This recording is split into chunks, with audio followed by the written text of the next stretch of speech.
Hello there, everyone, and welcome to episode 69 of the Play to Win podcast. My name is Keiran. I'm, of course, joined by my awesome, fantastic, nice co-host Tyler. How's it going? Nice. Yeah, no, Nice. I had to get it in somehow. Nice. I was gonna say it as soon as you said 69, but then you kept on moving on. I was like, I can't squeeze it in there. I'll just squeeze it in when it's like my turn to talk. Just be like, nice. Yeah, I'm doing well. I'm doing pretty well. Not too busy a week. Work-wise, news-wise this week, pretty busy, if I should say so myself. And then gaming-wise, I actually got to play. I got to play a couple things. Make some progress in things. It was overall, I'd say it was a good week. And I'm gonna go see Nope after we're done with this. So nice. Yeah, like it should be a nice, solid, overall great week. Nice. I've kind of been the opposite. I've been very busy with like demolition and renovation and stuff at my grandfather's. So that was fun. That's always fun, breaking stuff. Yeah. Got to like knock through a few walls with a hammer. It was great. You're just preparing yourself for when you play God of War Ragnarok, and then you have Mjolnir. Assuming we get Mjolnir in the game, we just start breaking down stuff with that hammer. And assuming you actually get like the collectors or the Jotnar edition of the game itself, when you physically have Mjolnir, and then you're just brr, brr, brr. No, unfortunately, scalpers have already gotten to the God of War Collector's Edition situation. Yeah, well, sorry to hear that. I was never going for it anyway, so not a loss on my end, but it's not surprised that scalpers got to it first. Yeah, it's going for like £500 on eBay, something like that.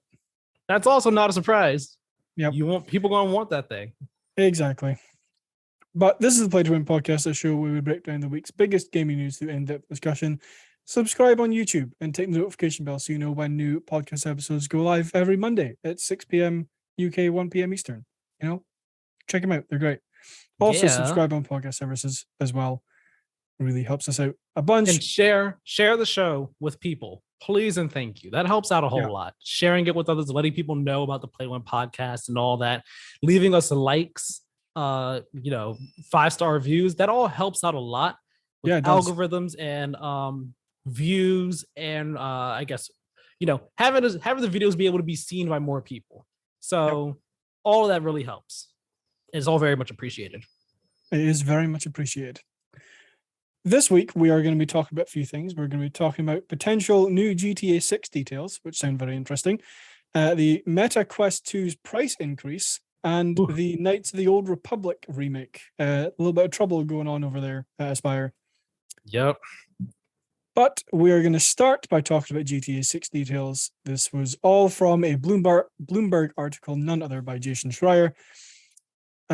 So some of the details about the game itself we got were it will reportedly have 2 playable characters, unlike GTA 5's 3 playable characters. The first of the 2 playable characters will reportedly be a female who is Latino, which is a first for the series. Both female and Latino is... Okay, the female thing, not exactly true. Because in terms of the 3D open world ones, yes. But if you go back to the original 2 GTA games, which were top down, you could play as a woman in those games. Okay. But like they were more so, I guess, like avatars for a person you would play as, they weren't characters in the sense of like, how Claude and CJ and Tommy and Nico have been actual like characters and stuff like that. Okay. Like, just how they were back in the day. But so technically not true, but in terms of the mainstream mindset, yeah, I guess. Like, and when people think GTA, they think of GTA 3 and on. They don't think of the first 2. So from GTA 3 and on, yes. Also, I guess if you don't include GTA Online, where you could play as a woman, you make it all like that. In terms of Latina or Latino, Latina, because it's a female. I don't know, again, if either of the women you could play as of the first 2 GTA games were Latina, Hispanic, so can't speak on that part, but there's a bit of a technicality in here. It's not exactly totally true. Yeah, a little bit like a little more bit of a deep dive required to find out that. No details were given in regards to the second playable character, although Schreier reports that the pair will be bank robbers inspired by Bonnie and Clyde. Which is interesting. I'm looking forward to it. Yeah, so am I. Like I don't know a whole lot about Bonnie and Clyde. Like, I've never looked into that a whole lot, but that sounds interesting. Like, I know the general kind of idea of Bonnie and Clyde. Sorry, hold on. It sounds like there's a siren going past Tyler's house. Yeah, that's precisely what it was. It's a fire truck zooming by. And I was like, yeah, I'm going to mute myself or else it's going to be super loud. And I didn't want that to be the case. And then my window opened up, so I had to stand back up just now to close it back.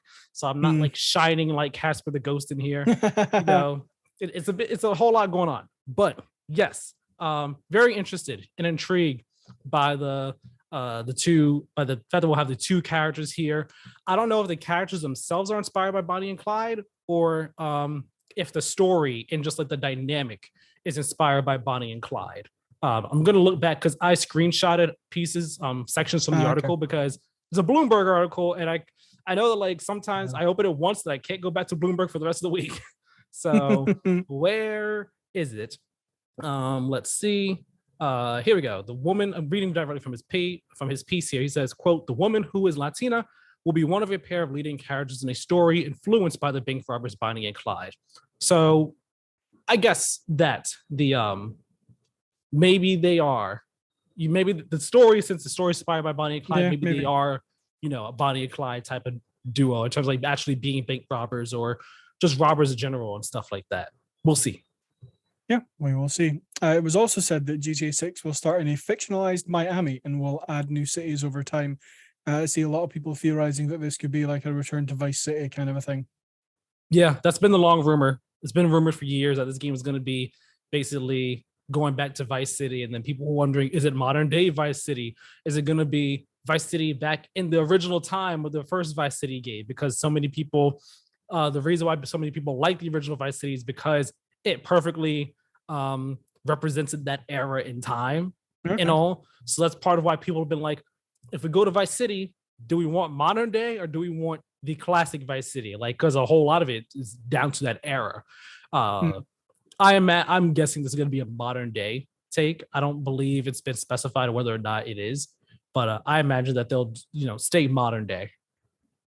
Yeah. I'll save my thoughts on that for when we get to the questions at the end. One last little detail about the game itself is the team is also being very cautious of jokes that, quote, punch down on marginalized groups, something that was common in prior games like GTA 5. Yeah. Like I know in GTA 5, there were I didn't notice them. But people noticed that there were jokes or things in the game that made fun of, like made jokes at the expense of people in I believe the trans community and all. So in a recent update for GTA Online or GTA 5 as a whole, like those jokes were removed or altered in the game so that they weren't, you know, making fun of and punching down on that group of people. So because Rockstar as a company has been changing and trying to change its culture over the past couple of years, ever since Red Dead 2 came out, this is one of those things that they're actively working on, trying to be cautious of, you know, not punching down on marginalized groups and everything, which is something that has gotten the internet, well, I guess you could say certain sections of the internet into a tizzy and I don't see why. Because here's the thing. People see it and they automatically think they see that and then Latina protagonist. And they're like, Rockstar is going woke. Grand Theft Auto 6 is going woke. How could they? How could they do this? And it's like, one, having a female Latina protagonist is not a bad thing at all. Not in any way, shape, or form. Two, like, so I've seen people make jokes like, not make jokes, but make comments like, oh, but Grand Theft Auto and Rockstar, they make fun of everyone and all like that. Like no one's like off limits, which like, yeah, is true to an extent.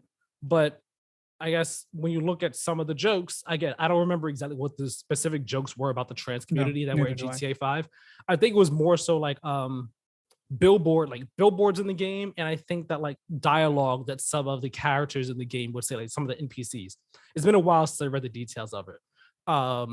But those jokes there weren't like they were making fun of them like painting them like in a negative light in a sense, and that's not something that needed to happen. So removing jokes like that, like not having jokes like that in GTA 6 is not a detriment to anyone. Like Rockstar is filled with very smart writers who know how to write good jokes and how to write, smart jokes, smart satire, witty, witty humor and everything like that. I guess you could say edgy, but not like they could do it without being mean to people that don't need to be punched down on as well. Like they do it to the government and everything in GTA without like they do it so well with them. Like they could easily do it just like that with everyone else, like with marginalized groups. So I don't see that as a bad thing at all. I don't see it as Rockstar going woke or GTA going woke or anything like that. No, I mean, neither do I. Like, I mean, you said it pretty well. It's like there's a way of still having that kind of humor in your game without being like actually like derogatory or mean towards marginalized groups. Right. One detail that I forgot to put in the doc here was that Rockstar has apparently placed Vice City posters dated August 7th in GTA Online, which probably doesn't mean a whole lot. I don't think we're going to get any news on August 7th, but it's interesting that they would do that when they know that people are like so desperate for GTA 6 news. I didn't hear about that at all. Yeah, apparently they've placed like a bunch of, I don't know where specifically in the game because I didn't read a whole lot into the article, but they have placed a bunch of like posters and billboards and stuff in the game, like with like, or in GTA Online specifically with like Vice City August 7th, stuff like that. Interesting. We'll have to look into that because I did not know about that. But that kind of brings us to the end of all like the reported details about GTA 6 that we have. So my question is, are we excited by these new details? And what do we think? Well, in fact, I'll save those a little bit. Well, I mean, we could just bring them in right now, like in all honesty, because it all plays into one another. So go ahead, ask them all. Sure. So do these new potential details excite us? And what do we think of Rockstar adding new cities over time? Yeah. So these new details, I think it's more, some of them are more confirmation of past reported rumors and details than actual new details. Like it's already been rumored for so long that it's going to be in Vice City, like a fictionalized Miami, Vice City, essentially. That's GTA's version of it. It's been rumored for a long time. We get the Jason Schreier confirmation, which is all but official confirmation. There was rumors that it was going to have a female protagonist. I don't remember if the rumors said that the protagonist was going to be Latina. We now have the Jason Schreier unofficial official confirmation that it is a female protagonist, that she is Latina. Now the new stuff that we have is that it's kind of there is a pair. It's a bit of a Bonnie and Clyde story, and that they intend to add more cities over time. And I think the solid confirmation of the things that were rumored already, cool, awesome. It's nice to know. Finally, unofficially, officially. Yeah. But the more exciting thing, I think, is it's the duo aspect of it. Because I think about how GTA 5, in my eyes, really kind of changed the game with the three protagonists. Yep. Where you could switch between any of them at any point in time. They each, well, fundamentally played the same. They were each unique in their own ways, where it made you want to play differently as each one of them. In terms of minor things, not like when you're playing as Franklin, you could drive like real crazy and everything because you could do the slow-mo driving and all because he's a great driver. Michael was a great shooter and everything. Trevor, he's the wild card. You play as Trevor, you're like, I want to go crazy and everything. You just want to do whatever you want to do. So like subconsciously, it might have made you want to play differently as them. But then it also gave you like different stories and everything with each one of them. It was really cool how some missions you could start it as one person and you might see stuff at the beginning of the cutscene that you didn't see as the other person. So I think of when you are playing as Trevor and you go and see Michael for the first time at his house, if you start that mission as Trevor, you miss like all the conversation happening in the house. You walk in on the conversation. But if you started as Michael, you are there for the conversation and you see it all. So like little things like that. But then it's also, again, just switching between characters mid-mission and all like that for some of the missions. It really was awesome to see and do. So I wonder how they're going to evolve on that, like iterate on that in GTA 6. Is it going to be a thing where our duo is always together? And like when we're out in the open world, like we're playing as one and the other's like an NPC next to us, like constantly like always doing stuff with us. And they do play fundamentally different. It's not just like minor things, but like one might actually be slower than the other, one might be stronger than the other, so on and so forth. Are we going to be bringing back the skills that were in GTA 5 in terms of improving your shooting, your stamina, your strength, your stealth? Is it going to be a thing where they have different story? I really wonder what that is going to be like, that dynamic with the two characters, how that's going to work on that level. Before I get into the new cities, what do you think about the two character dynamic aspect of this game? I'm actually really excited by it. I think Rockstar, one of my favorite things, and I think one of the things that is done or the most well done about GTA 5 is the ability to like switch between characters at will, or like in the middle of a mission, or like you said, like depending on what character you're playing as, you might miss certain things, or you might get to see things that you can only see as that character. So to me, that was one of the best parts about GTA 5. And I like the idea of having a potentially more like intimate connection between the two of them, like like they've been friends for a long time, or brother and sister, or whatever it's going to be, right? Or lovers or something like that. Yeah, exactly. Like I like the idea of having a more like tight-knit relationship between them. But I mean, honestly, this just really excites me. Having I'm excited that they are sticking with the multiple protagonist idea. I think it would have been a little bit drastic to go from like one character to three characters to one character. I think that would have been a little bit off kilter, a little bit. So like I'm actually really excited by the potential of this like Bonnie and Clyde duo. Like I say, I don't know much about Bonnie and Clyde. I've never looked into that story a whole lot, but it excites me.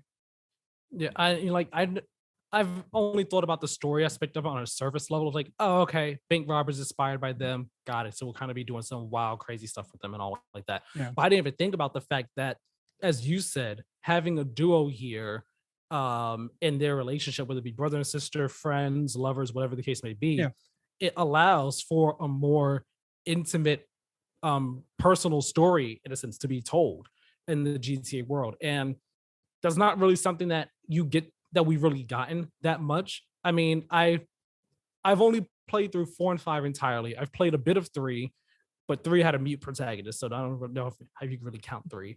I never played Vice City, and I haven't played San Andreas. But so from what I understand, though, I think 4's story might be kind of the most intimate in a sense, because you're playing as Nico. He's trying to find a better life for himself, and then he gets wrapped back up into the criminal underworld and stuff, but he's just trying to make a better life, a new start for himself in America, chase that American dream and all. And it goes many different ways over the course of that game. And then GTA 5 story, it's not that intimate. I think the only real intimate side of it would be like Franklin, who's trying to get out of the hood and actually have a life for himself. He's not trying to do gang stuff anymore. He's trying to have a good life. But then in order to get that life, he gets caught up doing bank robberies and everything with Michael and Trevor until he ends up getting out of that life. So I think this has the potential to be, depending on how they do it, their most intimate, their most, I guess you could say, deep, emotional GTA story to date. Like it could be on the level of like Red Dead 1 and 2 in terms of just like, just real intimacy between the characters and all like that. Make you really care about them so much more and what they're going through so much more than any prior GTA story. And also, I think that's very exciting. Yeah, I agree. Like I suppose you could argue that the relationship between Michael and Trevor was a bit like a little close because they like knew each other previously. Michael died, and then Trevor like mourned him afterwards. But It's I not don't. quite the same at Yeah, all. exactly. It's I don't feel like they leaned on that enough that you could kind of like consider that in this kind of scenario. So yeah. I'm really excited by the potential of now you said I actually really like the idea of like of lovers. I like the idea like you're in a relationship with the other person and seeing like how being bank robbers could test that a little bit. Yeah. Like I think that might like produce the best results and Yeah. the most potential. I think that has the most potential to have like a really deep Yeah. story. Because again, you also really don't get much romance or love story in GTA. No. Again, I go back to GTA 4. That was there in GTA 4 some, but not like too at the forefront. But it was Mhm. there in the game, and it played a factor into things and all. Um, but not really GTA 5. Not GTA 3. I don't believe Vice City or San Andreas. So if it's the lover's story at the heart of it, I think that could be really awesome and really cool. Yeah. Same. In I'll touch on this a little bit as well. As like in terms of adding new cities over time, that Mhm. really excites me. I'm really excited about that because one of like so like GTA 5, I would argue, is very replayable, right? Like Mhm. not just because of GTA Online, but you can go back and replay GTA 5 and have a different experience than you had the first time, again, depending on like which character you play as most or whatever. But like my it wasn't really a complaint until like this came up, but like I suppose it's still not really a complaint really, but like I would have liked more like newer locations to be added in GTA Mhm. 5, considering how well it's done and how many people continuously play it. I would have thought that they at least would have added like newer, even smaller locations to the map. But never got any story content for it, so I suppose it makes sense that they didn't just be like, oh, here's a new island you can go to. Right. But like I think seeing what online got some new places, but like I think they were yeah. tied to missions that you had to do in the game. Yeah, because I think the Like there was an uh island heist that got added at some point. mm, And I like that was a new location, but again, it was tied to yeah, the heist. It wasn't like, hey, here's a brand new place to explore. Go and explore it and do yeah, whatever you want to do. yeah. So seeing how I think if I was Rockstar, seeing how successful GTA 5 has been and theorizing because of that how successful GTA 6 will be, I would want to prolong its life for as long as possible so that people continuously play it because I haven't touched GTA Online since like a year after it came out. And Mhm. I'm probably not the only person in that boat. So they're gonna want to try to find a way to appeal to people who aren't the biggest fans of GTA Online. And I think the best way to do that is more story content and new locations. So adding new locations over time makes sense and is really interesting. See, I am all on board for them adding new cities over time. Because ever even back in the PS3 days, once they introduced Vice City and San Andreas, people were like, "Oh man, it'd be so cool to be able to go to between each one of them." And I Yeah. believe in San Andreas, there's a mission where you actually go back to Liberty City for a mission Okay. or two, and then you come back to San Andreas. But then GTA 4 came, and then 5, and then with 5, people were like, "Oh man, it'd be so cool if we could go to Liberty City and do stuff there, and then go to Vice City and do stuff there." It's like travel between the 3 different main ones that we know of. So with them kind of implementing that idea here in 6, I wonder, the question is, what cities is that they will be adding? Will you be adding Liberty City into the game? Will you be adding Los Santos into the game? Or will it be brand new locations?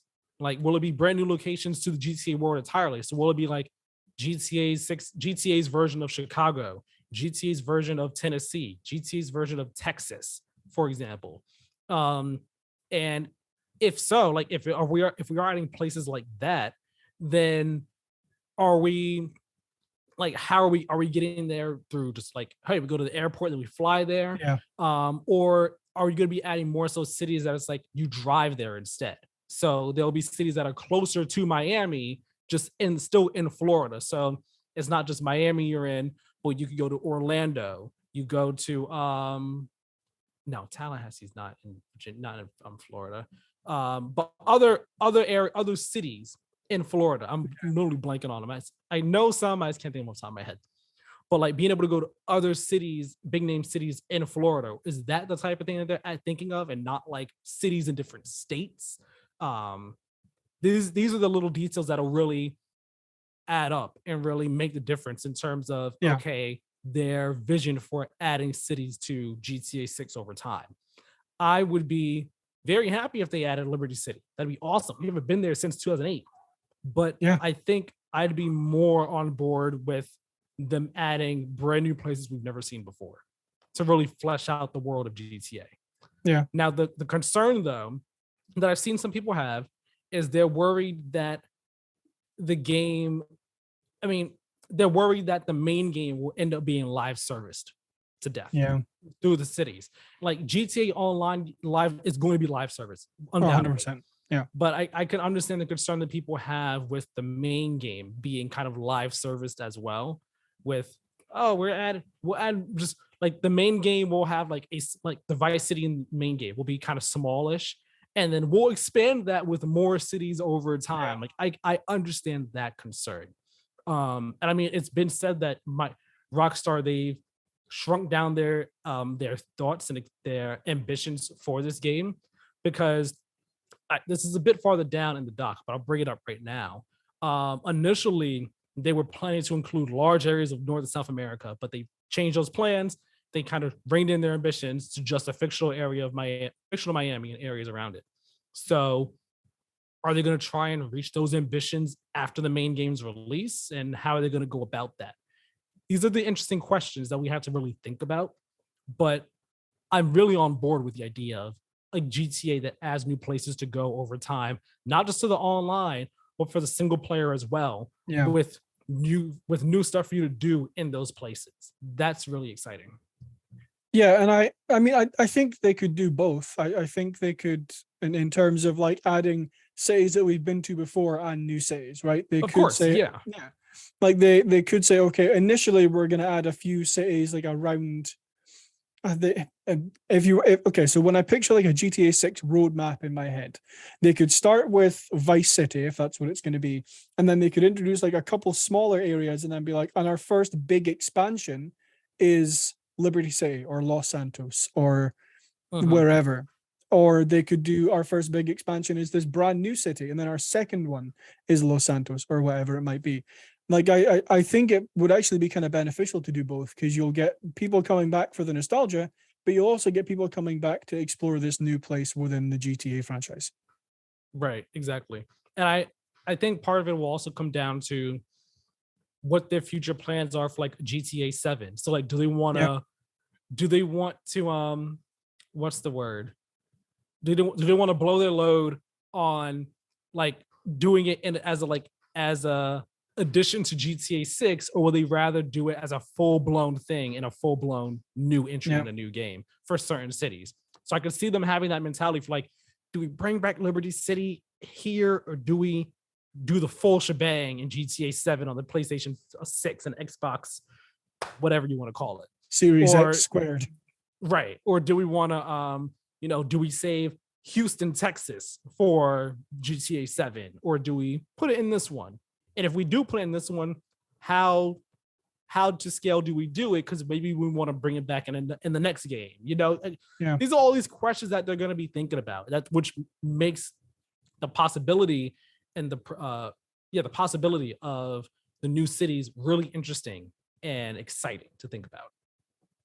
Yeah, and one last thing I'll say about it is I also wonder if, by saying like adding new cities over time, they will add Los Santos, just the city, or they will add like the GTA 5 map. Exactly. That's what I'm wondering. What I'm wondering. When I say Liberty City, I mean like the entire GTA 4 map, or just one portion of it. Yeah, just the airport, because that's all I have in my, like, I can like close my eyes and picture the GTA 4 airport and going in and having a bunch of fun with like multiplayer online, just crashing jets, and whether it was great. Yeah. So we have a few behind the scenes details for GTA 6 and Rockstar as a whole. GTA 6 has been in development in some form since 2014, and the people that Jason Schreier spoke to don't expect the game to be released for at least 2 years. So you're talking 2024, 25? About that. That's what Yeah, I would have roughly. expected anyway. I would have expected Yeah. this game to be out until then either. And I mean, in the piece, Jason Schreier, he says that, industry analysts expect the game to be out during their fiscal year, their financial year next year. So like between 2023 to 2024 of like, I think March or April 2023 to that same time, 2024. Yeah. But then the people he spoke to were like, more like maybe at least 2 years. So Yeah. 2024 the earliest, which is what I expected for sure. Yeah, me too. I didn't expect this game next year or in the first half of 2024, I don't think. Do you think we get a tease this year? See, I don't know, because that, like, I don't know how much. Well, I was going to say credibility, but there is stuff in GTA 5 that Rockstar put there. But I don't know how much weight is being put on this, like, August 7th Vice City thing. So, like, we might get a tease for it. They might be teasing something, but I definitely don't think we get like a full look at this game until next year. I mean, At least.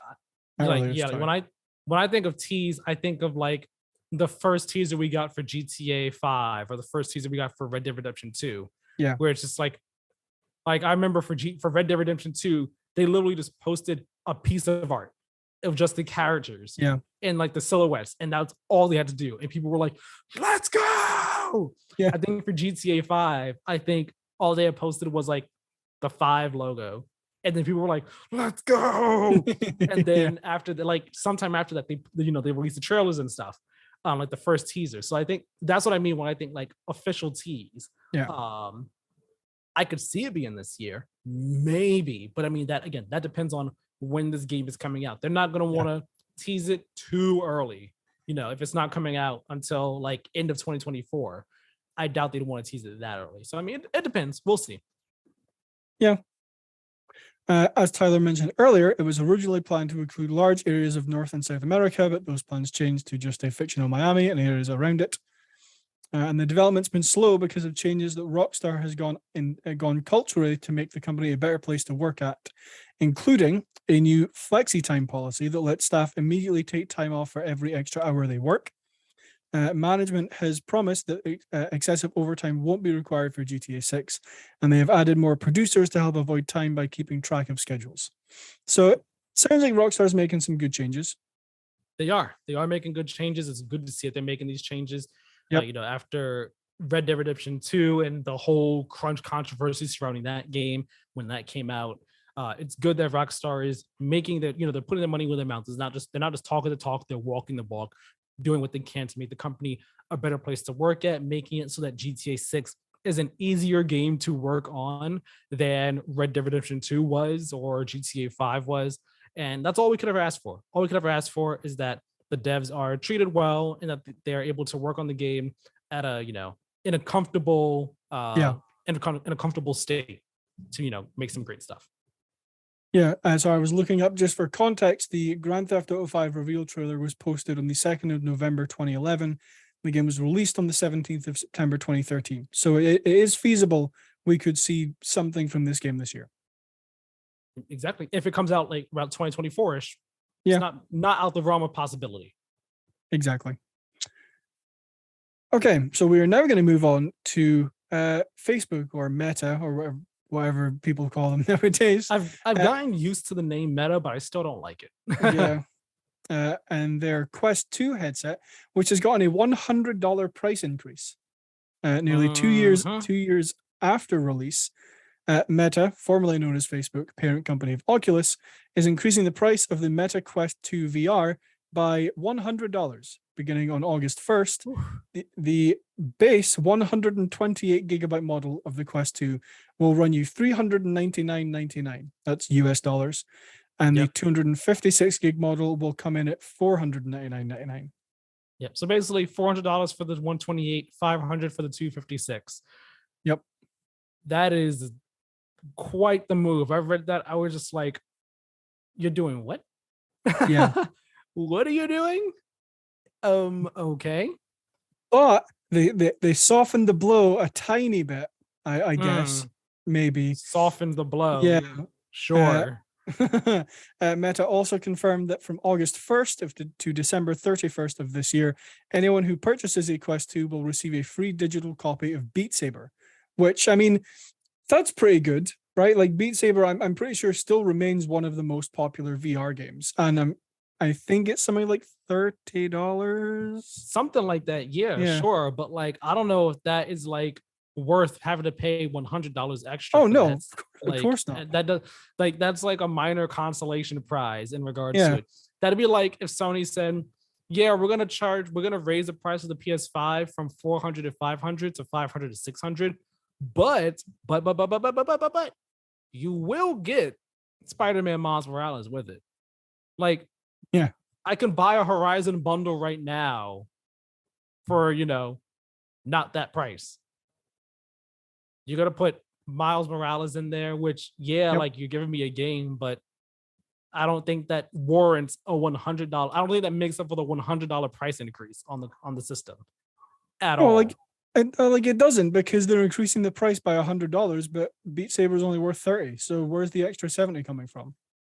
Yeah, and it's like, as they cited here, they said inflation and like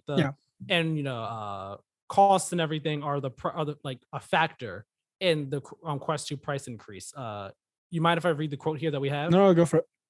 We have a quote here from Meta's blog post where they kind of talk about this. They say here, quote, "The costs to make and ship our products have been on the rise. By adjusting the price of Quest 2, we can continue to grow our investment in groundbreaking research and new product development that pushes the VR industry to new heights," end quote. And it's like, I completely understand that. No one is saying that these things are not valid factors or valid reasons. We're not saying that at all. We are completely understanding to that. It's just that raising the price $100 is not a good move. Nope. One's going to like this. This isn't going to make people say, raise it $100? That'll make me get it. I'm still going to get a Quest 2. Don't make me buy it. If anything, that's going to make people more hesitant and less likely to buy it, because now they have to pay $100 more for the headset. Yeah. Like, now the Quest 2, the Quest 2 is now on par with the PS5. Digital, PS5 and series, PS5. Digital and physical edition. Like, it is on par with it. So now people have to weigh the cost. Like, all right, do I buy a Quest 2 or do I buy a PS5? Which one do I think I would enjoy more? More often than not, I imagine more people would rather buy the PS5, because as great as the Quest 2 is, the VR is still very niche. It's still a niche hobby, still a niche area of gaming. So this isn't going to do the Quest any favors at all in any way, shape, or form. No, and like, especially like in that scenario, if you're tossing up between the Quest 2 and a PS5, PS5 is getting a VR headset at some point next year, one would assume. Yeah. So, like, yes, you're buying, instead of just buying a Quest 2, you'd be buying a PS5 and a PSVR 2. But I mean, if you are that bothered about VR, then it's something you will do. Or you could buy a PS5 and then a Quest 2, or whatever you want to do. But I'm actually going to disagree with you slightly on, like, part of me understands that the cost to produce these products has risen, right? Because of inflation and because of shortages and all that stuff. I understand that it now costs more to make a Quest 2. But by that same point, it now costs more to build a PS5. It now costs more to build a Series X.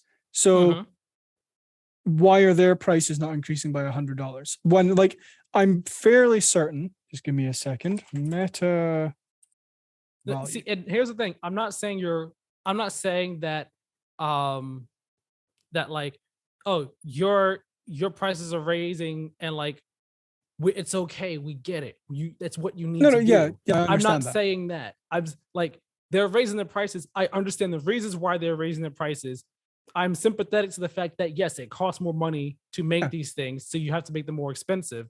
But I'm just saying, even though we understand and are sympathetic to that, raising these prices is not a good move at all. This, like, I imagine the exact same perception would be had if it was PlayStation or Xbox. We'd be like, Yeah, exactly. we get that it's more expensive. We're sorry that it is. Like, we're sympathetic to the fact that you got to pay more to make these things at all. We don't like that you have to raise the prices though. We get why in it, but it's not a good move. And like I also don't think that it costs them exactly $100 more to the cent to make the Quest 2 or to make the Quest 2. So I assume that some of this $100 will be some form of profit for Meta. Yes, I think that's what I heard, because from what I was reading online and like on Twitter and everything, in regards to this, was that the Quest 2 was, I think, at the current price, the prior price I had before, was selling at a loss, either like a minor loss or like a pretty big loss. So raising it up $100, offsets that loss somewhat or entirely. I'm not sure how much, but I mean, it definitely helps them for sure. And then there was also a Verge article, which I didn't get a chance to read.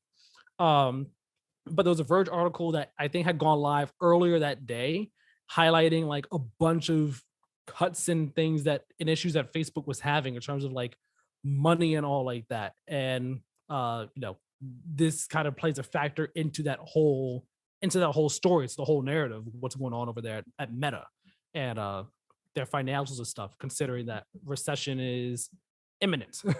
Yep. If we are not already in it. Yeah.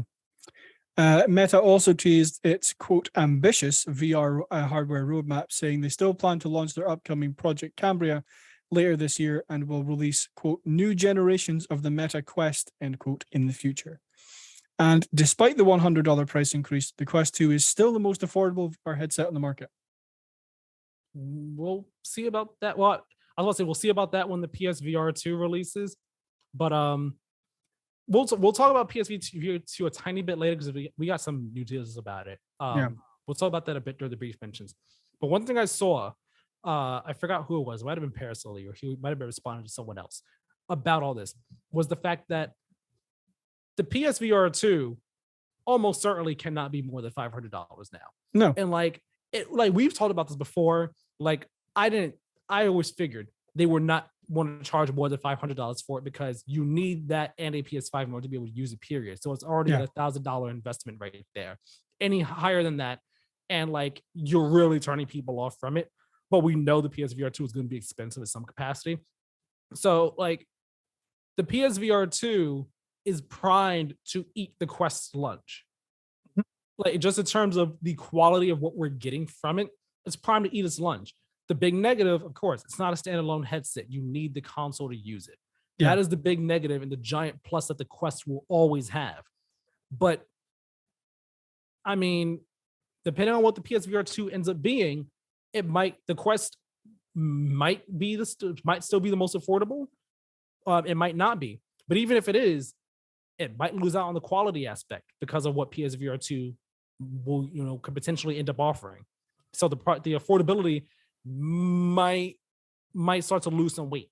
It might not, might start to not matter as much to some people. Yeah.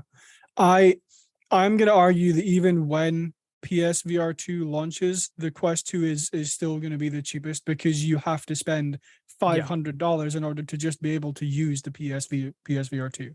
So that's true. So like, So I would argue that even after I keep calling it the PSVR 2, but PSVR 2 comes out, Quest 2 is still going to be the cheapest. Yeah, you're right. I was thinking about like the headset price itself. I was going to say, wasn't thinking about console factor of it. So you're still 100% right on that. End of the day, this $100 price increase, not a good move. No, it's not. Like it's pretty much the situation Microsoft was in when they tried to double the price of gold for no additional value. Yeah, like that was something you could easily walk back. I don't know if you could walk this back. No. I honestly, I don't. They could. They could. They wouldn't. No. So yeah, sucks that that's gone up by $100. Just like I wasn't planning on buying a Quest 2 anyway, but now I'm really not buying a Quest 2. Yeah, I get it. I totally get it. Or actually, hang on, let me ask you a question. As somebody who has used the Quest 2 a bunch, would you pay $400 for it?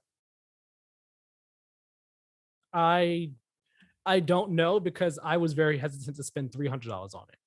And Fair. it comes down to how much you think you would use it. Me, I probably would not spend $400 on it because I don't use mine that often. Again, that boils down to the fact that mine constantly slides down my head. I need to get that figured out and fixed and stuff. Yeah.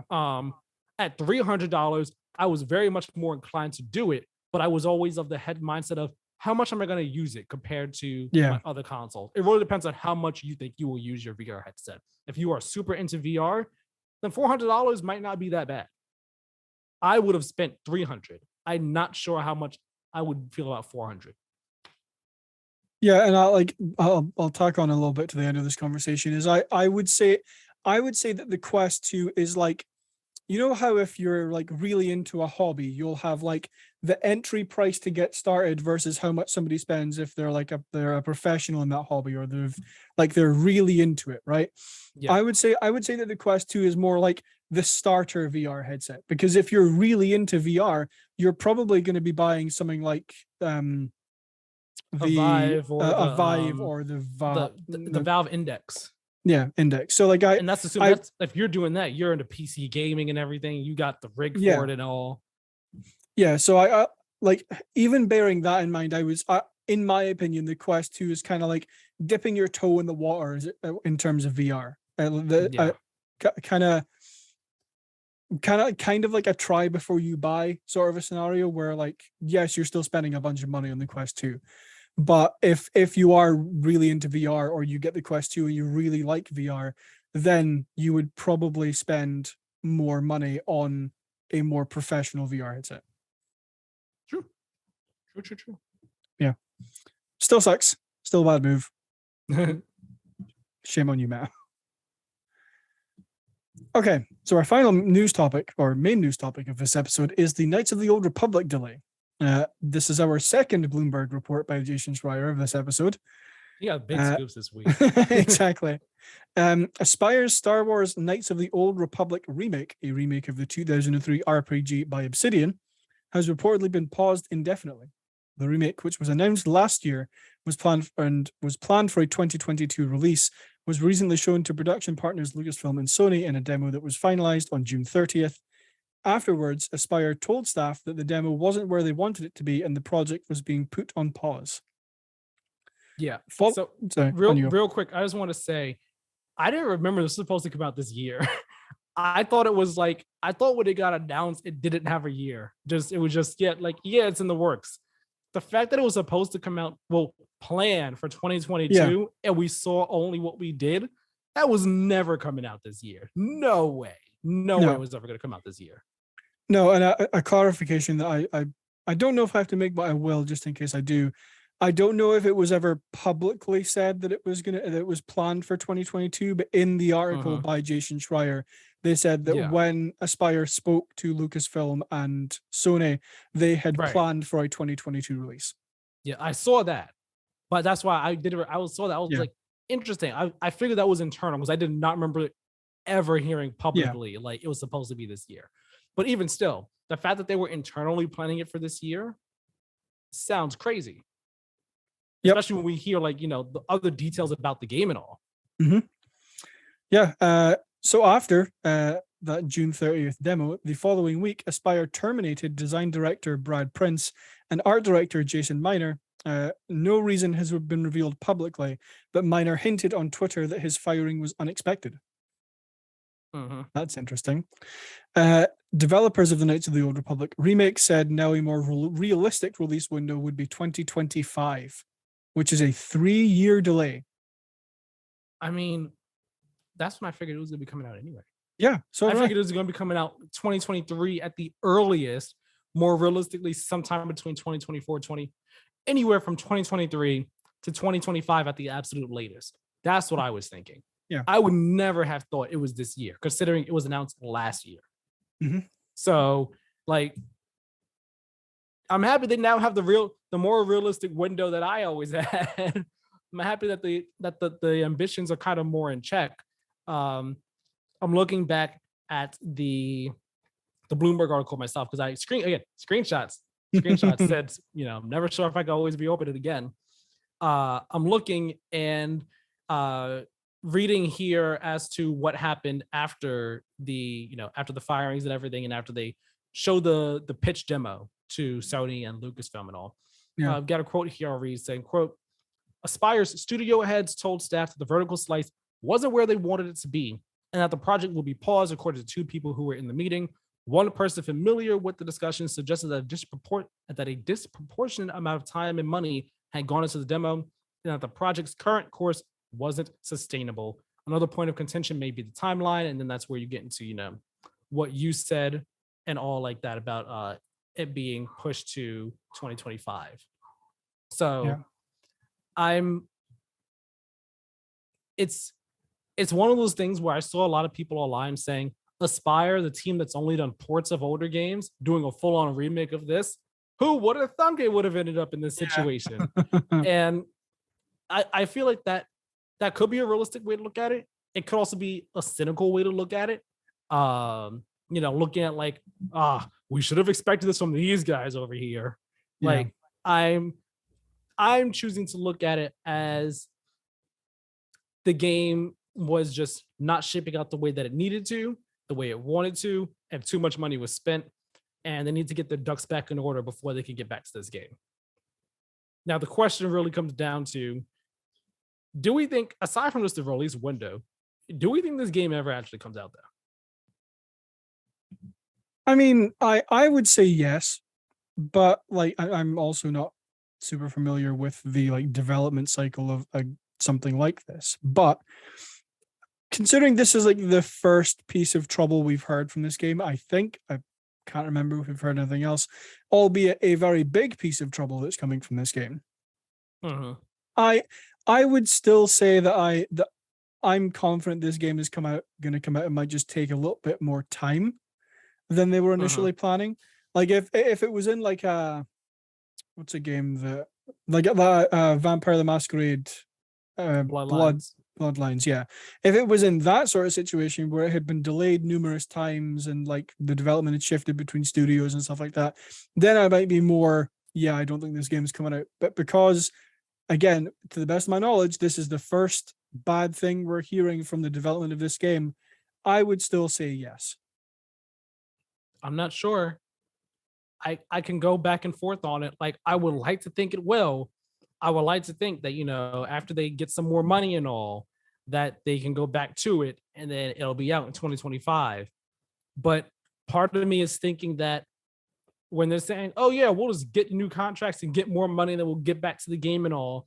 Yeah. Part of me is thinking in the back of my mind that it's like the higher ups there know that this is not going to pan out, and they're just saying what they can to try and get the team's morale up, and that they see the writing on the wall, and the writing on the wall isn't good. I'm not sure about this. I'm really not sure. Towards the end of the Bloomberg article, Jason Schreier said that some Aspire employees believe that Saber Interactive, who were brought on to assist with the development, may take over the project entirely. So that could help. Well, yeah, that could help. I mean, they could take a more prominent role in development. They could just say, nope, this is ours now. We're just going to take it over. So, I mean, we'll have to wait and see what happens. But I mean, it's not looking good right now. But I do think that we will eventually see this game. It might just not be from Aspire. That's also a possibility too. It's a strong possibility. I'm concerned about the game. Oh yeah, so come out, but at the same, I'm concerned from just like ooh man, I wonder what's gonna happen to this game. I hope it comes out. But as someone who never played Knights of the Old Republic, I'm not so concerned. Like, oh, my favorite game. Yeah, same. I want it.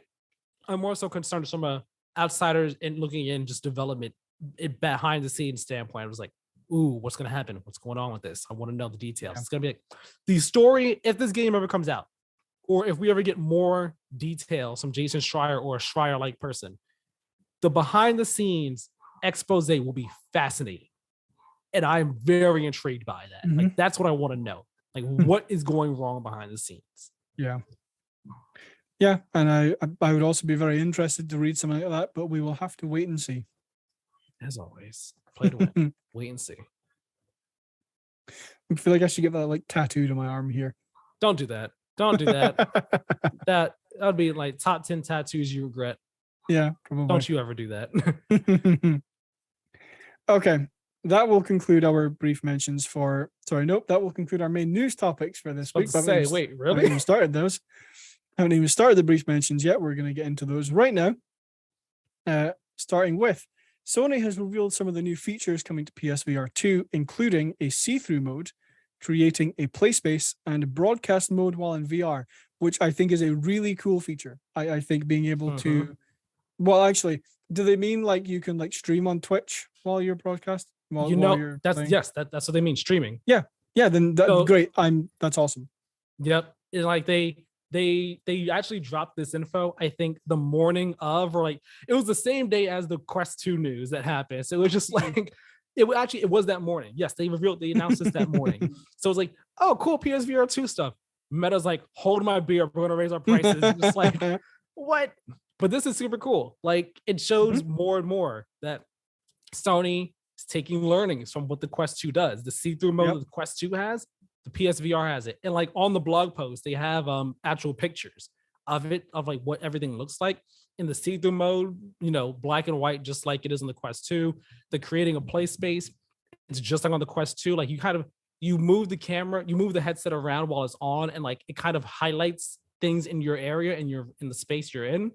And highlights them in blue, so you create your play space like that, and then you can use the controllers just like with the Quest 2 to literally draw the space that you want to be in and all like that. It's super cool. And the broadcast mode, again, it's just like streaming. You have your PlayStation camera, and you're streaming like picture in picture, like you would be if you were streaming on your console normally, just in VR, which is utterly awesome. That's very very cool, very fantastic. I love that that's a feature for this. There's another feature in there as well. It's about like cinematic and VR mode, just like in terms of viewing things on the console. But very excited by that. Very good stuff there. That is awesome. That's a really good move that they've made, being able to stream directly from the headset. That's awesome. The next PS5 software update beta has been released, and it includes features like 1440p support, which is very good. Yep. They are finally enabling support for 1440p monitors. That's why I never plugged my PS5 into my monitors. My monitor is 1440p, and I'm like, well, I don't want to play the PS5 at 1080p. Like I want to play it at least 1440. So that's why that's a very good feature. I'm very happy they're finally introducing that. Also introduces game lists or folders and new social features such as requesting a screen share and getting notifications to join a party member's game, which I don't know why that wasn't a thing before. Me either. But hey, these are awesome awesome additions, specifically the 1440p and the game lists. People have been asking for those for a very long time. So it's awesome that they are here at long last. Yep. Cool stuff from the PlayStation over there. Exactly. Talking about things you're going to be able to do at long last, we're going to be able to play Goat Simulator 3 on November 17th. And it's the release date. I love that. We're making a sequel, but we're gonna call it 3, not 2. 2 never existed. It's just perfect. It's great. Yeah, I went back and watched the trailer for Goat Simulator 3 when I saw this, and I'm like, this is still one of my favorite trailers. I haven't watched it again because I haven't cared to, but it was perfect. It was a great trailer. Yeah. Former Cyberpunk and Witcher devs have formed a new studio called Dart Passenger Studio, which is interesting. I like the name, actually. I may or may not have heard about this, but cool name, I guess. Good for you guys. It's interesting. More former like Cyberpunk and Witcher devs are just like going off and making their own studios. Yeah. This one, there's the other one. I forgot. Like, what is it? Like something Wolves or something like that. Like, I think it's like the second or third like studio that's being started up by former CDPR devs. Really interesting. The PS Plus games for August have been announced. You are going to be able to claim Yakuza Like a Dragon, Tony Hawk's Pro Skater 1 and 2, and Little Nightmares. Very excited about those 3. Yeah, I actually think that's a really good lineup of games. Very strong lineup for sure. Yeah. The rest of the Yakuza series will be coming to the PlayStation Plus Extra and Premium game catalog through the rest of 2022. Yeah, they dated like, hey, this game will be in this month, this won't be in this month, and then you'll get these and later on point. So the whole series will be playable on the catalog, which is awesome. Nice. Sony has also revealed the Backbone 1, which is a Backbone 1 PlayStation edition for iPhone users. It works with games on the App Store as well as for playing PS4 and PS5 games through the remote play. That's actually really cool. I've seen a bunch of adverts recently for like the Xbox version. Yeah. So it's awesome that Sony are releasing one as well. What I think is really interesting about it is that it has the offset analog sticks. Oh. It's a PlayStation edition with offset analog sticks. Very interesting. I was like, huh. I actually looked at this. I was like, huh, okay. You know, it has the same color scheme as the PS5 and all. Yeah. Like, meant to go in, but I'm like, offset sticks, okay. For a PlayStation edition, I would have thought you'd stick with, onset ones, same level, but no, offset, okay. Not a bad thing, it's just interesting. Just an interesting little nugget. Yeah. The Lord of the Rings Gollum has been delayed, but no new date was given. The Xbox Series X and S boot times are being reduced from 9 seconds to 4 in a new update, but users will only notice the reduction in boot time if your console is set to energy saving mode, because if you instant on, then you don't see the startup animation anyway, which is what's being reduced, is the actual animation for startup. I always, but I'm not using mine, I do a full shutdown, so I won't know anyway. It doesn't matter to me, but it's cool. It's neat. Yeah. And mine is always just instant on, so it like updates everything in the background. It's great. According to Jeff Grubb, a Black Panther game is in development with EA publishing it. It's currently early in development and will be an open world single player game where you become the new Black Panther. That I am very interested by. The game or the last detail about it? The game. Okay, I'm interested in it too. I like the idea of a Black Panther game, single player, open world, like explore Wakanda. Cool. I've seen a lot of hesitancy though around become the new Black Panther, because this was announced the day after the Black Panther 2 trailer released. And as we all know, Black Panther Wakanda Forever, the movie, there's gonna be a new Black Panther. We don't know who exactly. People are theorizing, is it Nakia? Is it Okoye? Is it Shuri who's gonna take over the Black Panther mantle? Because Chadwick Boseman sadly passed away, I believe 2 years ago. So they're not recasting him. We're gonna have someone else take over the mantle of Black Panther. So people saw become the new Black Panther. We're wondering, is T'Challa dead in this, or what are we doing? Are we making our own character who's becoming the Black Panther, or are we playing as T'Challa taking over the Black Panther mantle from his father T'Chaka? Those details are unknown, but yeah, I hope it is T'Challa that you play as. That way, keep him alive in some way, shape, or form, keep him going and all. But still, seems cool. Seems like it could be interesting. The movie, I'm not gonna lie, I was a bit on the fence about Wakanda Forever. That trailer did it for me. I was like, and I am in, and you got me now. Now you got me. I haven't actually watched the trailer, like, because I saw it and I planned to, because I was busy at the time, and I was like, I'll watch this when I get home. I forgot. I did watch the She-Hulk trailer though. I am pretty excited for She-Hulk. That's cool. It looks awesome. Watch Black Panther. Actually,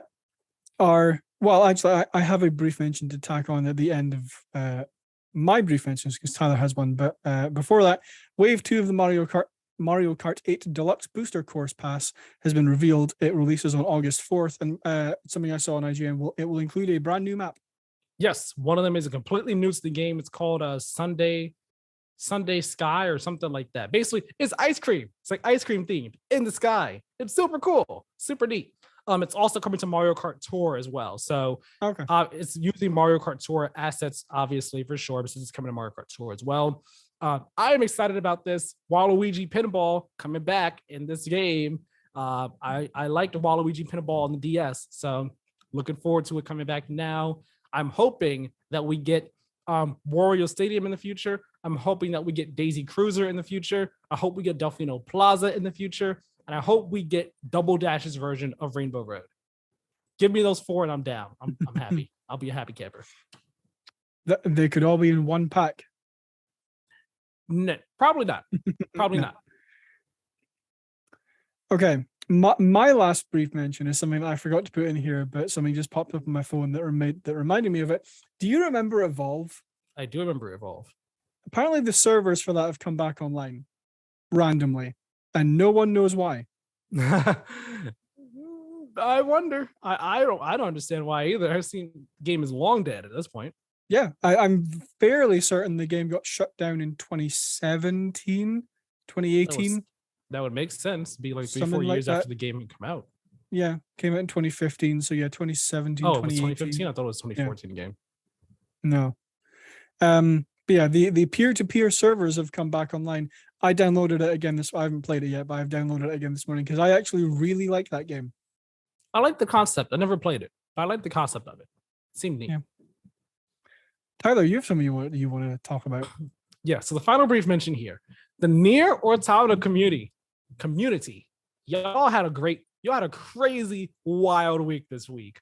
For those who don't know, it all started, I believe, on Reddit, where someone posted like a post on like the Nier Automata thread or whatever, one Nier Automata Reddit communities about how do you get into the church? And people were like, what are you talking about? That don't make sense. What church you talking about? It's crazy.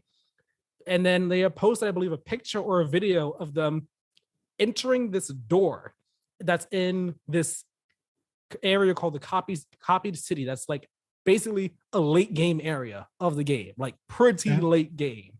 And that door was never there before. So then people were like, what's this? Huh? What is this? Is this a mod? Is this a mod? Is this hidden content? Is this being added into the game by Yoko Taro now? What's going on? And people were thinking it was a mod, but people were like, this can't be a mod because our mod tools can't do this. What is this? And it was just like, there was a church area, and then there was like boss fights and different cutscenes going on and everything. And like the whole new areas to go through, like you're like traveling to different sections and all. And people were like, oh, what is this? What is going on here?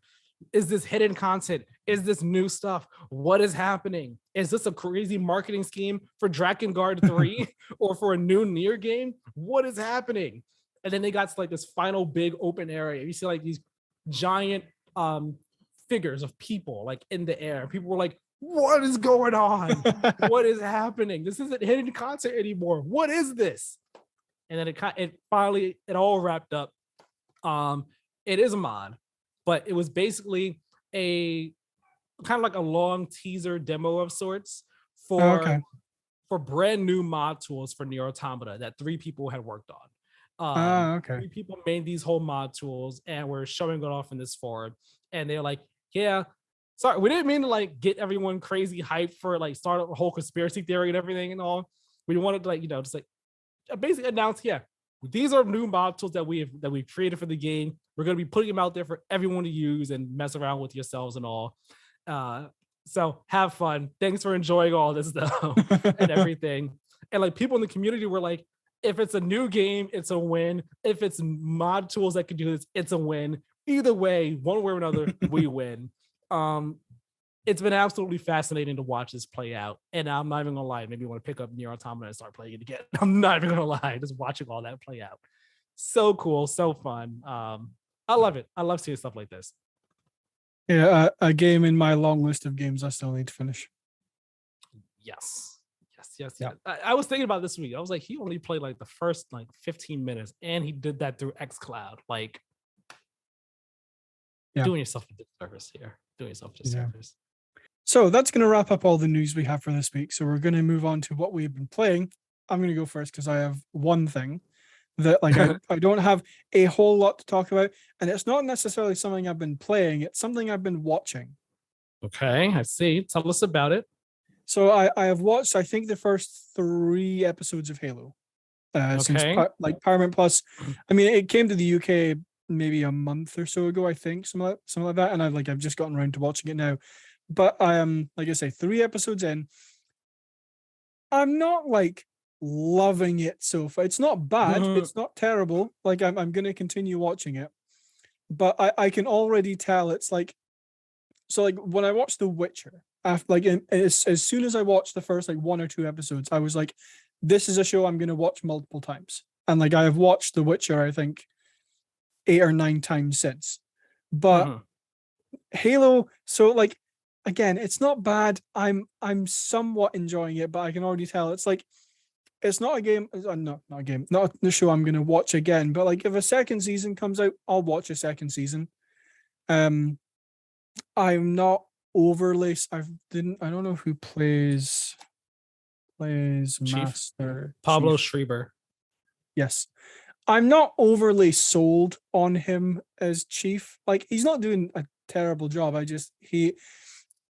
don't know if it's because I've played so much Halo, and what's the dude? I'm forgetting the dude who voices Chief now. He says it at the start of every Unlocked podcast. Steve Downs. There you go. Yeah. Like, I don't know if it's just because I'm so used to hearing Steve Downs' voice as Chief. Probably. But yeah. I'm like I said, it's good so far. Have you watched? I have not, because I don't care to. Fair. I'm also not going to get Paramount Plus just to watch this one show. Like, that is nowhere near that important to me. Yeah, like I'm in the same boat as you. I wouldn't have gotten Paramount Plus to watch this one show, but it's actually included in our Sky like cable subscription, so it's free. Yeah. So essentially the premise for it is Master Chief finds a Covenant artifact, although it's not Covenant. And essentially going on a journey to figure out what this is. And then I'm not at the point where he has Cortana yet. That hasn't happened. But essentially it starts by like essentially Chief is on the run from the UNSC because he refuses to terminate this girl he saved after a Covenant attack. So it is interesting, it's fun. It's a lot more gory than I thought it would be. Like you see people like getting shot with plasma pistols, and like there's a hole in them, and there's blood like flying out the back, and entrails and all that. So it's a lot more gory than I thought it would be. But it's good. It's good so far. It's not great. It's not fantastic. It's not terrible. It's good. I'm happy you're enjoying it, because everything I read about it and stuff, I was just like, it's about as good as I expected it's possibly be. Yeah, like don't get either a hot mess that's enjoyable and entertaining, or just like this ain't half bad. It's fine for background noise, like something just like pass the time watching. Yeah, I would argue more in favor of the latter. I would say it's not garbage, but it's definitely something like you could have on in the background and pay half attention to and be doing something else. Like I can already tell that it's going to be like a solid 6. Gotcha. Yep. And there's nothing wrong with 6s. It's just, exactly. That's all you are. Yeah. Yeah. Like, again, like the best way I can sum it up is I'm not going to rewatch it, but I would watch a second season. I would only watch it if I had free access to it. I'm not paying to watch this show. Yeah. Even if I had free access to it, I would probably want to spend my time doing one of many other things that is not watching the Halo show. Yeah. I'm not that big a Halo fan. I love the series. I don't love it that much though. Fair. So Tyler, what have you been playing? I've played 4 things this week. I'm going to kind of fly to the first 2. I played some Destiny 2, Witch Queen. Of course, I have finished Season of the Haunted. I am caught up on story stuff. Yeah. I enjoyed Season of the Haunted. I enjoyed the story of Season of the Haunted, especially the way it wrapped up. Having all the characters work through their grief and trauma and stuff, especially Zavala's story. Oh yeah, I agree, gosh. 100%. That was so good, so good. And then the final cutscene at the end of Season of the Haunted, where you see him there looking at her name was Safi, right? Safi or some Sophia. Yes, if you're looking at her and just like cry, like shedding tears, and him and Kaido have that moment. It's just like, oh my god, this is so good. So good. I loved it. I did not love the repetitive nature though. Like we talked about this last week, but do the level, do nightmares. Do the novel, do nightmares. Do the next one, do nightmares. Do the same one. And like it probably would have helped some if the levels we had to do for each sever thing, if the levels were different and it wasn't you running the same level twice, like that didn't help things any. That aside, I did enjoy it. I also did the Solace, not Solace. So Yeah, the event. Solace. It's Solace. Oh well, whatever I the think so. event. Solstice. There you go. Solstice. Sorry, yeah. When I did the Solstice thing, I did 2 runs of it. It's boring, but it's fine. Like Yeah. I did it once, and I'm not even joking. Like after 2 minutes of the first run of it, I was like, this is not it. This is boring. It's fine. It is what it is. I did it twice just to have a second opinion. I was like, I'm good. Twice was good enough for me on this. 1540 though, but I'm fine. Yeah. I'm good on this. So I'm not gonna do that again. I think I'm now gonna put Destiny 2 on a bit of a pause. I'm gonna go back and forth between it, but I'm gonna put it on a bit of a pause. So again, I don't hit that burnout. So I don't burn out on it so much before the next season starts up in August. You were gonna say something about Destiny? Yeah, I was gonna agree with you. But like I was gonna say that I feel like the Solstice event is quite similar to Nightmare Containment, where like you essentially kill a boss and then deposit a thing in this thing. You have so like in Nightmare Containment, it's you have to like bind the sorrow or something. I can't remember. Yeah, you kill a bunch of enemies and then you get stuff, and then you kill one big enemy and you put stuff in there and all. Yeah. But it's just so much more dynamic and interesting and fun. Whereas the Solstice thing, it's just like, all right, here's like 3 groups. Here's 3 groups of enemies, and they're super easy to kill. Just go over and kill the one guy you need to kill, and then just toss it in the thing, and then wait for them to come back and spawn again. Like it's super easy. It's super basic and simplistic. Like it's just not that. It's not dynamic or fun enough or interesting enough to hold my attention for more than like a match or 2. Whereas Nightmare Containment, I could run that over and over and over again and still enjoy it, even if it is super repetitive and super.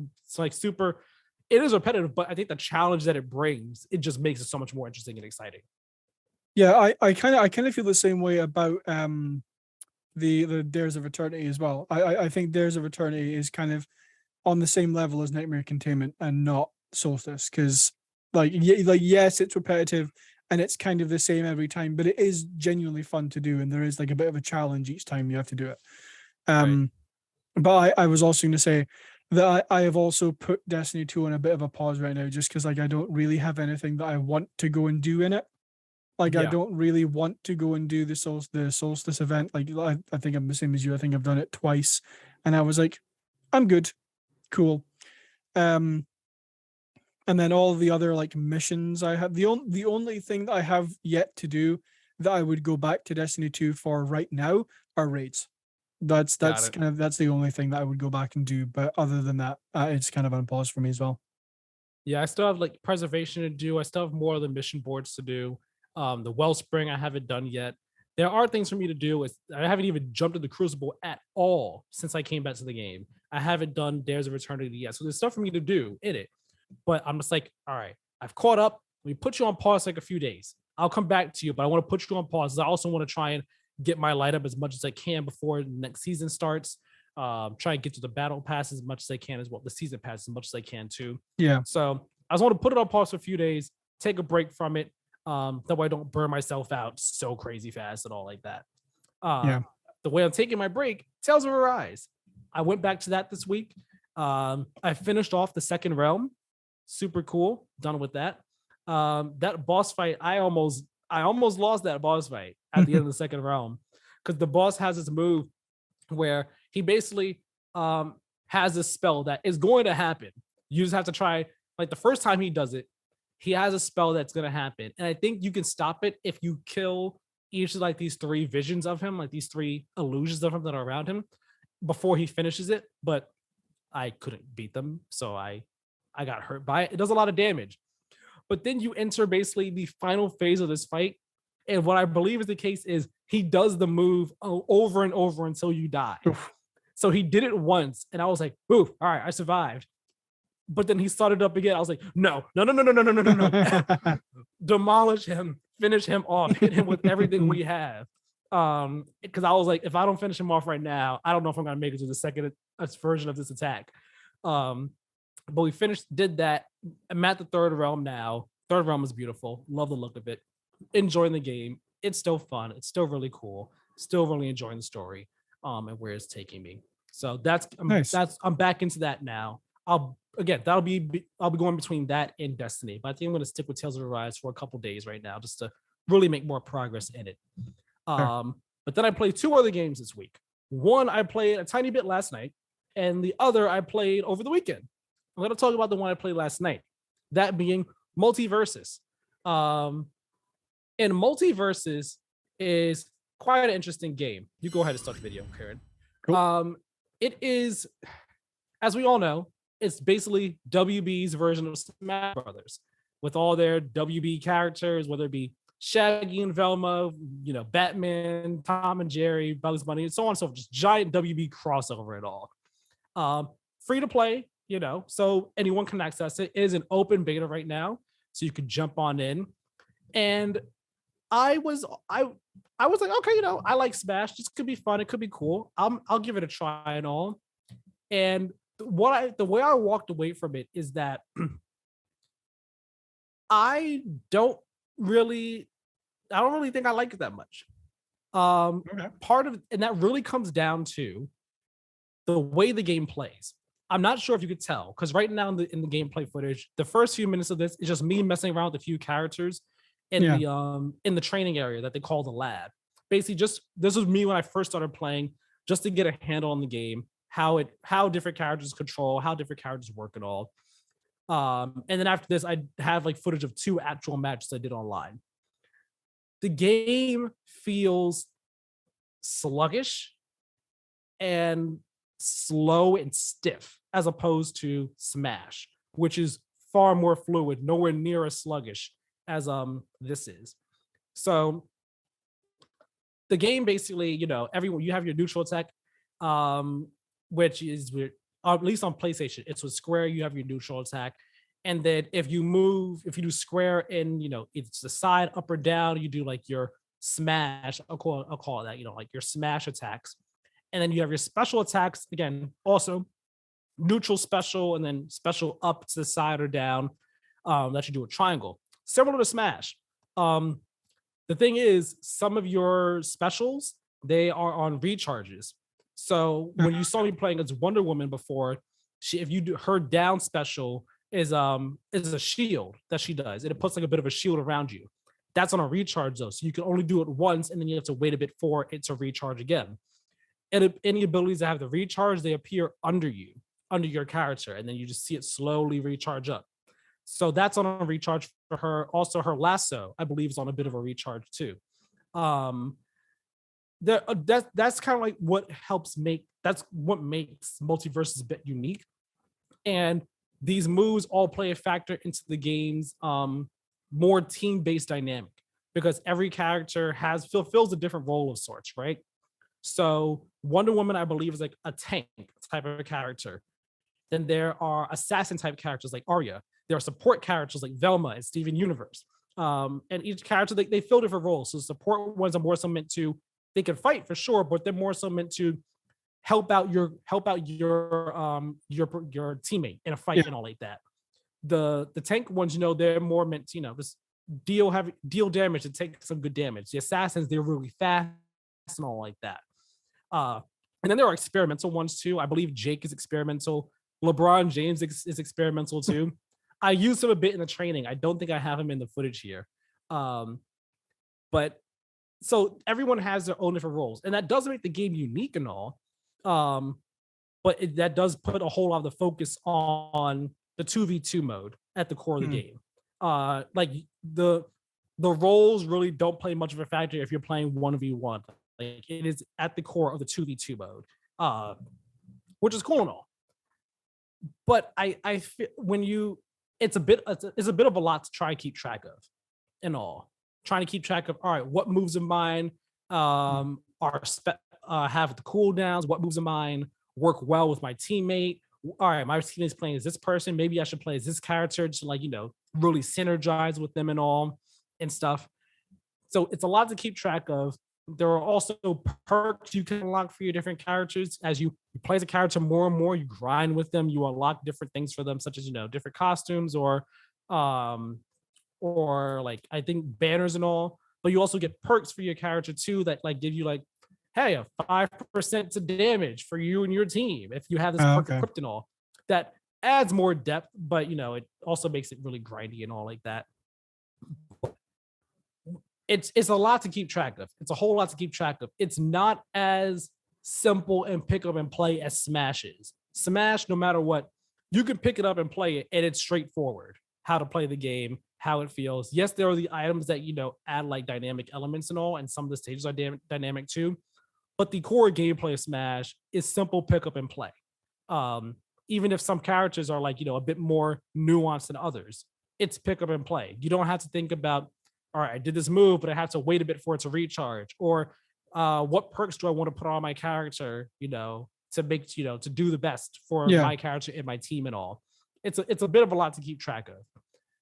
Throw into the fact that the game feels sluggish. It does not feel as smooth or enjoyable to play as Smash, and you end up with a time it's okay.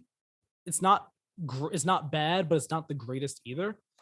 And that's not to say that MultiVersus isn't a good game. I think it is a good game, or it could be a good game, especially like maybe if I put more time into it to get better to grips with the characters, with how the gameplay feels and all. But it just never felt completely right for me. And I get you could kind of see that in the two matches that I have here, where I was playing online 2v2, where like I'm playing as Wonder Woman and I'm trying my best, but like not even gonna lie, I think in this first match here in the Batcave, I only get one kill. My Iron Giant teammate carried so hard, especially the next match. Iron Giant teammate carried very hard, but it just seemed like there's so much going on. There's so much to keep track of. In addition to the sluggish gameplay, that I did not have a good handle on what the heck I was doing. It felt like Smash matches look, which is a chaotic mess. Smash Bros matches can look like a chaotic mess. But they never feel like it. This felt like a chaotic mess, for me personally. And I would have loved to play as other characters, because when I was messing around with people in the lab, you could play as any of the characters in the training mode in the lab, right? But when you're playing online, if you're only, I think this is the case. If you're only free to play, you have to buy the other characters. You only have some characters unlocked. It's the only unlocked to me were Wonder Woman, Superman, Finn, and I believe the Rhine Dog, which is like the original character made for the game. I think those were unlocked available to me. I had messed around with Finn in the lab a bit, didn't really care too much for him. I did play Superman eventually, not in one of the matches I have here recorded. He's fine, he's whatever. But Wonder Woman was one I kind of felt the most comfortable with. But even then, it was just like, I'm just like barely comfortable with you. Yeah. When I was in the lab, I actually really liked Harley Quinn a whole lot, but couldn't play as her.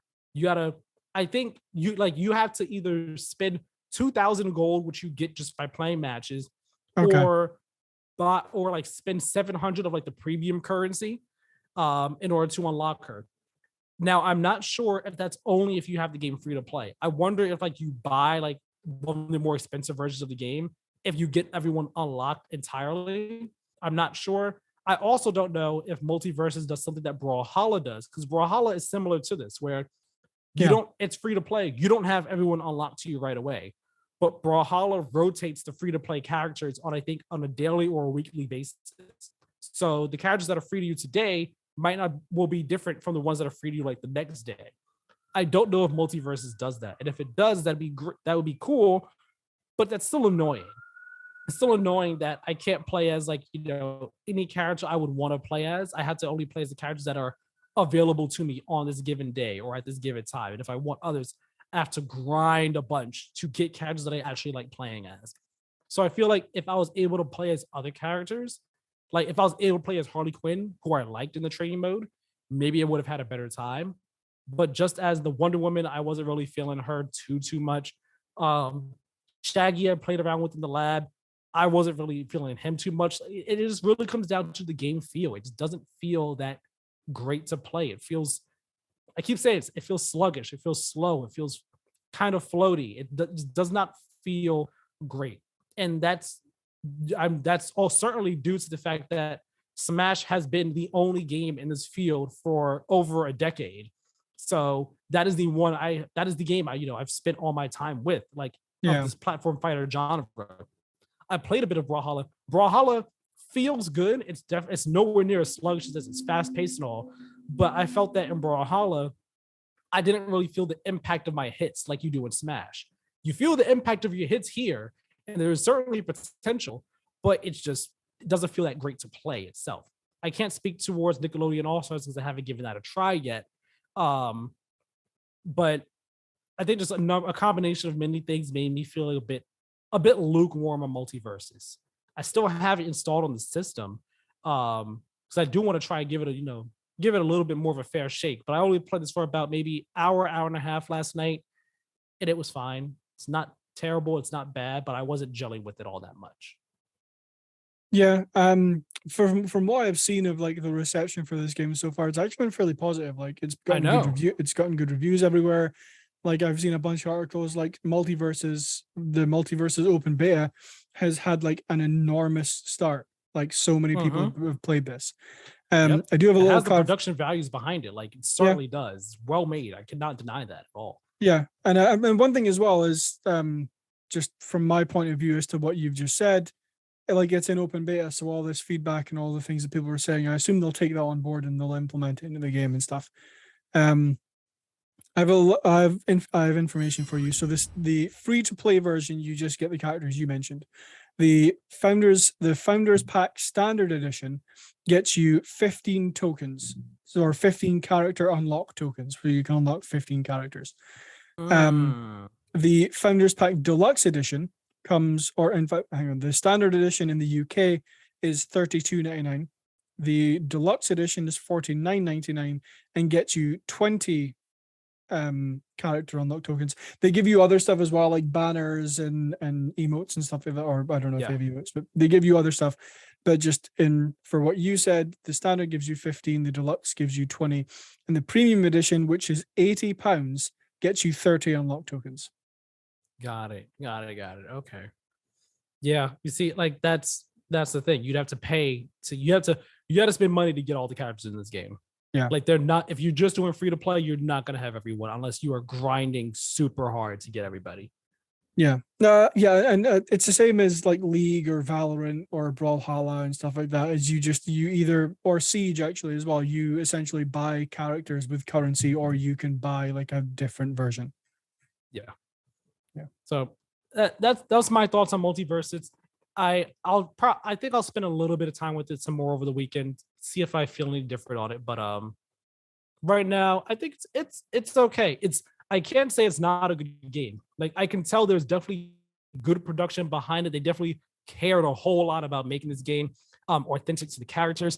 I think I saw you when I was doing Batman in the lab.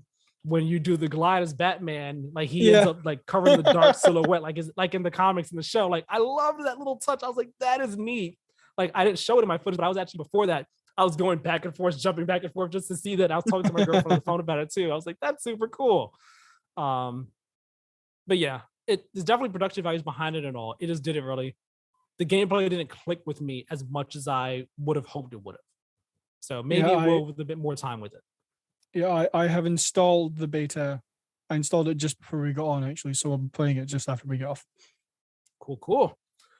Now, the other game I played this week, which I played over the weekend after we recorded last week's episode 67, 68. Sorry, it was 69. Nice.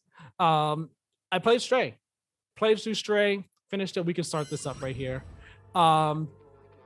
Stray is an interesting game. I will tell you that much. I was on the fence about reviewing it, right? No, actually, I was going to review this game. I didn't say on the show that I didn't want to like say, yeah, I'm going to review it. And I didn't review it at all. Yeah. I was going to review it, right? I went into it with the mindset, yeah, I'm going to review this game. I'm going to review it. And then I finished it. And I came away from it thinking, that was good. It's a good game. But not really having many strong feelings about it. It was weird, where like I liked it, but I wasn't really sure how to put my thoughts, how to put my thoughts and feelings about it into words to give it an actual score. Well, into words that would justify the score I was going to give it. Because I was thinking this is a 7, maybe a 7.5. Like, it's good. And it's like, I don't know if I'd say there are any flaws with the game per se. It's just a good game. It's just like that. It's just good. Let me explain. I'll kind of work through my thoughts here. So maybe you'll understand where I fell off on it and all. Is because of this like hesitation, this uncertainty of how to do it, where I battled all week. Do I do a review? Do I just do an impression video? How do I do this? I think the best way is just to talk about it on the show.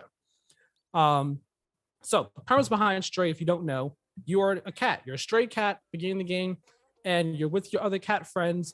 You end up getting separated from them. You fall down into the city, right? You're by yourself, and then you end up meeting your little drone companion here. You meet your drone companion, and then you all are working together to get you out the city and all. So this area I'm in right now, it's the first area you come to after you meet your drone buddy. It's basically the slums. And you kind of come back here a few points in the game. It's kind of like a central hub for the first bit of the game. Okay. And it's a short game. You could beat it if you're just going through the main story, doing some side stuff. You could beat the game in like anywhere between 4.5 to 5 hours and all like that. Pretty short. So this is when I've first got to the slums, and I'm just exploring around the area. I'm exploring the slums just to see what the place is like, see all the people I can see what the slums feel like, what they're like, and all like that. And I think the thing that Stray does best, the absolute best thing about Stray, is its world. Like, its world, I love the world of Stray. Like, there are no humans. I saw you just smile at the little curl up on the people. It's super cute. You can do that. But the world of Stray is so fascinating to me. There are no humans. It's only robots here in this world, and they're living out and acting out things that humans do, because they're like, this is what we believe humans do or did, based on the things that we've read and seen and pictures and all like that. This is what we believe humans do and how they act. So this is the lives that we live and all. We do these things because we're just emulating what humans do, what we know of humans to do. So that aspect of it is fascinating, and seeing the way that they live, the homes, the stores, the civilizations that they have here, it's just so fascinating. It's like, wow, this is the civilization you all have. You all have these bars, you have these clubs, these just regular restaurants. Some of you all are super into music, some of you all are into dance and all like that. It's so interesting to see it be like this. And I forgot how long it's been like this. I think they say it in the game, but I don't remember. But it's so intriguing. It's so awesome. And then just going around the world, looking at the pieces of art or like any words on the wall, and just like having your little buddy translate the words on the wall for you and all, so you can learn more about it. And then you see people, like, they might not be playing pool, but you're like, oh, there's a pool table. It's gonna go like the pool table's here, so they play pool, and you can mess around with it like that and all. It's so interesting and so fascinating. I love exploring this world. I love learning about the intricacies of this world, what made it what it is. But I think that's like where my high praise ends, because everything else is not bad, but it's just fine. Like, it's just fine. Yeah. The gameplay, it's pretty simple. Like, you're the cat, you're going around, you jump on things, you could knock things over, walk into certain things. But like, is really just a nice exploration type of game and all. There are puzzles that you need to solve, but the puzzles are never complicated or anything. They're pretty simple puzzles and all. Like, find this thing and then put it in there, or find this thing and bring it to this person, and then they'll do the thing, and then you go do this and all. It's never that complicated. There is some combat involved, but it's light combat, because there are these creatures called Zerks in the game, right? I'm not gonna spoil what they are or how they came to be, because I think the detail, it plays a part in the whole world, the story of this world. Okay. But there is some light combat sections involving the Zerks that they're intense areas and all, but they're never like difficult to get through or anything like that. Like it's simple, it's easy. Let's see. Let's see. That's the puzzle stuff. That's like the combat type things, and that's really where it like that's kind of where the game ends. Like the story itself of this cat and getting this cat out is fine. Like it doesn't the story of the cat does not get any deeper than you're a cat trying to get out. It doesn't get any deeper than that. The real story intrigue is learning more about this world and understanding what made the world the way it is. And you have to learn, you unravel these mysteries of the world as you are trying to get out yourself. So all that stuff was so much more interesting and fascinating to me and exciting to me than the story of the cat. And I wished it was more interesting. Like I'm not saying that like I didn't care about the cat or wasn't like I was not to say that I didn't care about the cat, but I wasn't like emotionally invested or emotionally attached to the cat the way that I thought I would have been. And like there are definitely times where I'm playing the game, I was like, oh, a cute cat. I'm like, oh no, I don't want anything to happen. I don't want the cat to get hurt or something, but like I wasn't as invested in the cat's story. I was more so invested in the world story, the city's story, and everything happening here, and what happened beforehand, and all. Which, I mean, that's why I was so torn on it. I'm like, it's not like the other stuff isn't bad per se. It's fine. It is simply just fine. But the world carries so much for me. The world is so interesting and intriguing. And I loved what the world does so much. So much more than just the core gameplay. The core gameplay is fine. The cat story is fine. The puzzles and combat, light combat are fine. It's not bad, but there, it doesn't elevate anything. You get what I mean? Yeah. Like it's a game I would say like people should play it. Like especially if you're a cat lover, like oh my god, you'll have a ball with this game for sure. Just being a little cat going around and stuff. But like it's not. I don't think it's a must play. In my opinion, it's not a must play, but it is a game I would recommend people to play. Yeah, I mean, I like watching this gameplay. I'm like, this game just looks gorgeous. It looks like yes, like it is. Like it looks like a fun game to play, right? Like I obviously I haven't played it myself. Like it's on my list of things to play, but I don't own it yet. But I'm excited to play. But going off of what some of the things you've said, it might be a little further down the list than I thought it might be, but it will be played at some point. Yeah, it is. That's what I'm saying. Like it's definitely a game that people should play. I don't think it's a must play. You need to play it now. Like spending your $30 on this game, I don't think is a waste of money. Like I don't think I wasted my money on it. I enjoyed my time with it, start to finish, entirely. Definitely enjoyed the game. And there are memories for you to find throughout the world that kind of give more backstory on things and backstory for your little drone and all that help flesh things out some more. But again, I don't. It's not a game where I say you need to play it this moment. Go play it right away. Like if you want to play it like a month or two, you can do that by all means. Go ahead, take your time doing that. Yeah. But it's a fun game. It's a fun time overall. Like I like the little cat things where like again, just doing little jumps up on things like a cat, walking around slow like a cat, the scratching at the floor, scratching at walls, curling up on someone. There is a dedicated meow button. So there's so many times I'm walking around, I'm like meow. I was like, just do a little meows because I can. It's because like I'm a cat. I want to feel like a cat. So I'm doing cat-like things and all. Like it's if you have a cat or are just a cat lover in general, like that, I'm so certain that will do a whole lot for your enjoyment of this game and your attachment to it, because you'll feel like, oh man, this cat is like perfectly represents the cat. And they did so well. there are other robot characters that like play integral roles in the story who I really like too. I like some of the other characters that you come across and like the stories that they have.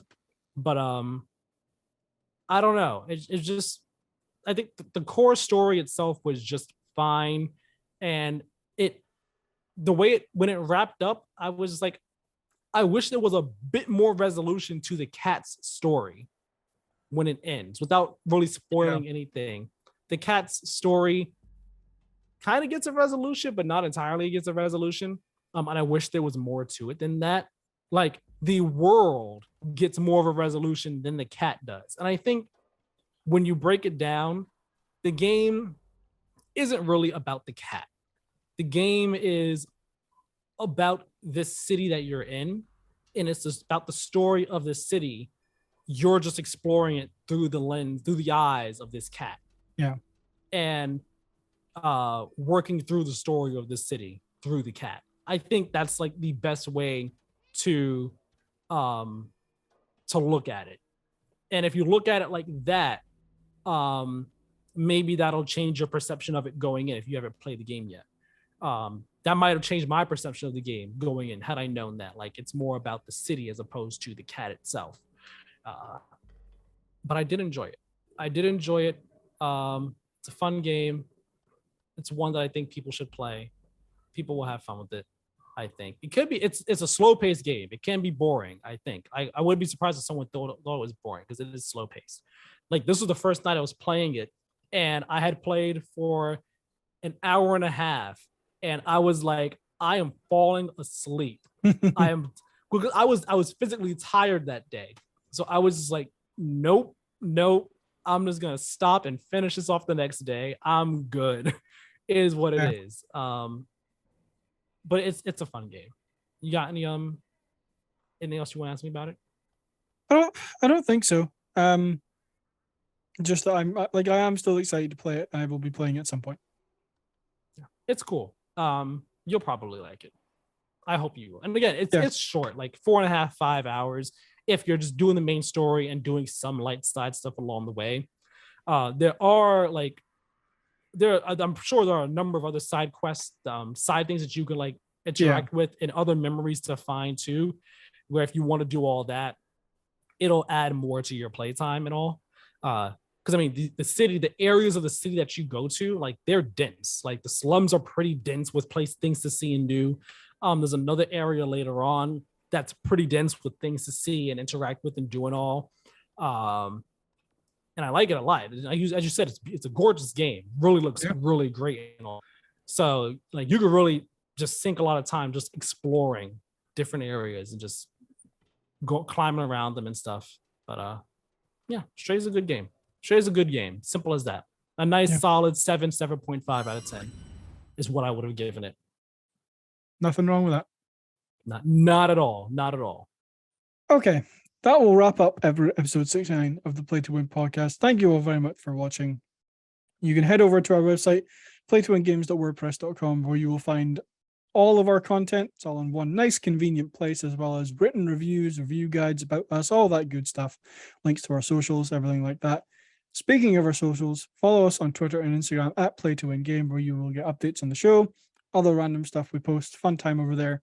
Go follow us and subscribe on YouTube and podcast services, and take notification bell on YouTube so you know when new podcast episodes go live. Like I said at the start, every Monday at 6 p.m. UK, 1 p.m. Eastern. Comment, share, review, all of the things that help us with all of the algorithms, all of the ratings, all of the discoverability of the Play to Win podcast. It's all very much appreciated. That's the word I was trying to think of earlier. Discoverability. I couldn't think of it. But that is the word. You said it. Helps us out immensely with all of that. We very much appreciate every single one of you who subscribes and likes and comments, everything like that. Greatly appreciated. Yes. You all Tyler, are the best. You all are great people. Yeah. Where can people find you? You can find me on Twitter at Tyler Miller 2496.